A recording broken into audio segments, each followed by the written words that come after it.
In Xero, the imported bank transactions are on the left of the screen, and you match to or create the transactions on the right-hand side of the screen. At the end of the reconciliation, the statement balance and the balance in Xero should agree. The top transactions that we can see here is where Xero has matched a bank statement line to an invoice awaiting receipt. Clicking OK will allocate the receipt against the sales invoice, so it will no longer show as outstanding. Xero has also matched to a payment, which could indicate a cheque that has already been allocated against the invoice directly. Again, all we need to do is click OK, and this will verify the payment against the invoice. The next transaction down for Smart Agency is a payment to the supplier for more than one invoice, which is why it has not matched automatically on the right-hand side and not highlighted in green.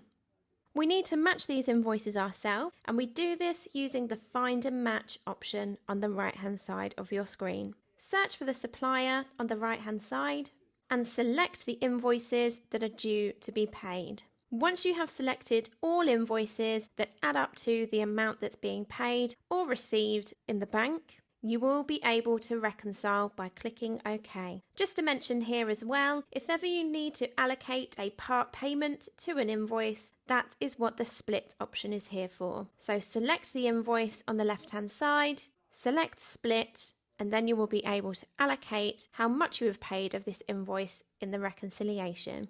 If ever you need to let your accountant or bookkeeper know what something is in the bank reconciliation, or you are unsure where to reconcile this to yourself, the Discuss tab can be used here to leave such comments and keep everything in the appropriate place alongside the bank transaction.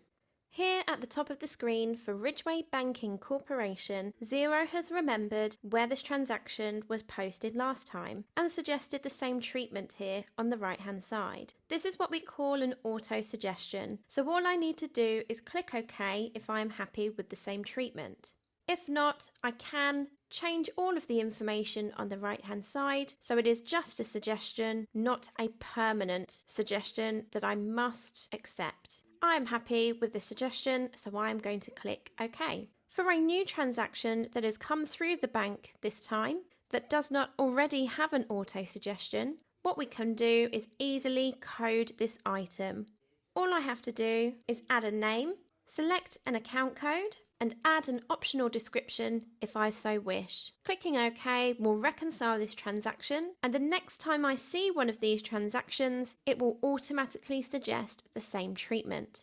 Let me show you how this works by refreshing my screen, as there is another Cooper Street Bakery transaction lower down. As you can see here, the Cooper Street Bakery transaction now has the same auto suggestion. So what I can do here is click OK and accept this treatment. There is a quicker way and a better way that we can automate this process. And there is another general expense for parking that I will set up something called a bankroll for. Anything that does not need to be matched to an invoice awaiting payment or receipt, or your personal expense claim awaiting payment. So just a general expense can have a bankroll set up for it.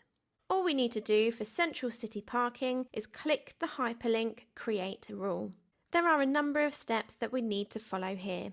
By clicking Create Rule on the bank transaction line, it's automatically put in payee equals Central City Parking.